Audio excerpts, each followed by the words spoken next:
bleeding could fill up a broken heart. The secrets we're keeping could be used to light the dark.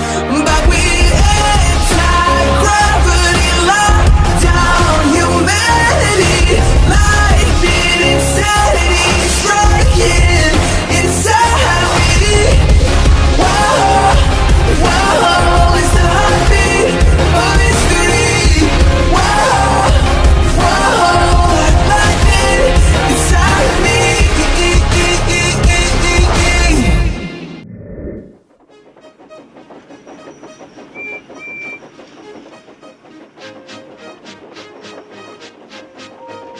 Sir Topham Hatt works his engines hard, but they are very proud when he calls them really useful.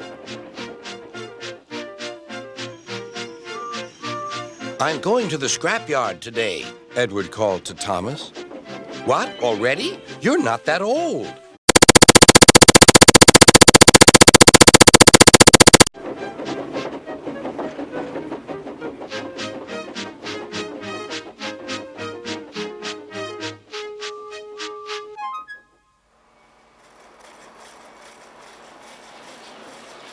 The scrapyard is full of rusty old parts and machinery.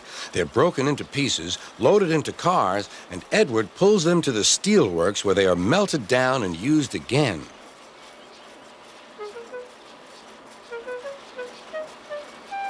Today, there was a surprise waiting for Edward in the yard. It was a traction engine. "Hello," said Edward. "You're not broken and rusty. What are you doing here?" "I'm Trevor. They're going to break me up next week." "What a shame," said Edward. "My driver says I only need some paint, polish, and oil to be as good as new, but my owner says I'm old-fashioned." Edward snorted. "People say I'm old-fashioned, but I don't care. Sir Topham Hatt says I'm a useful engine. What work did you do?" "My owner would send us from farm to farm. We threshed corn, hauled logs, and did lots of other work. The children loved to see us." Trevor shut his eyes, remembering. "Oh, yes, I like children."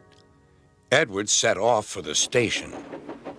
"Broken up, what a shame. Broken up, what a shame. I must help Trevor, I must." He thought of all his friends who liked engines, but strangely, none of them would have room for a traction engine at home. "It's a shame, it's a shame," he hissed. Then, beep, beep. Why didn't I think of him before? There on the platform was the very person.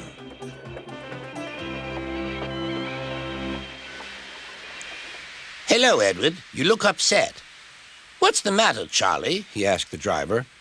"There's a traction engine in the scrapyard, Vicar. He'll be broken up next week. Jem Cole says he never drove a better engine."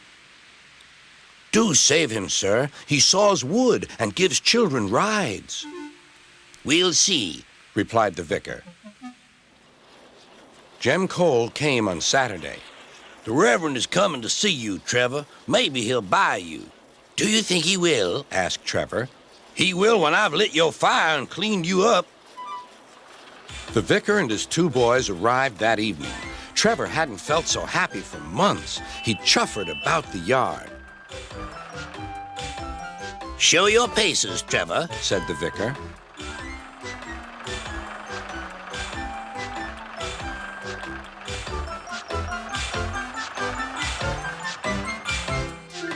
Later, he came out of the office smiling. "I've got him cheap, Jem, cheap." "Do you hear that, Trevor?" cried Jem. "The Reverend saved you, and you'll live at the vicarage now." "Beep, beep," whistled Trevor. Now Trevor's home is in the vicarage orchard, and he sees Edward every day.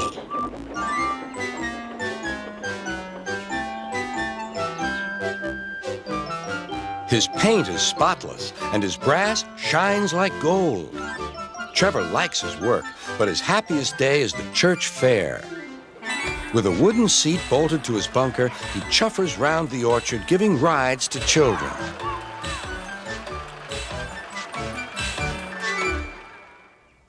Long afterward, you'll see him shut his eyes, remembering. I like children, he whispers happily.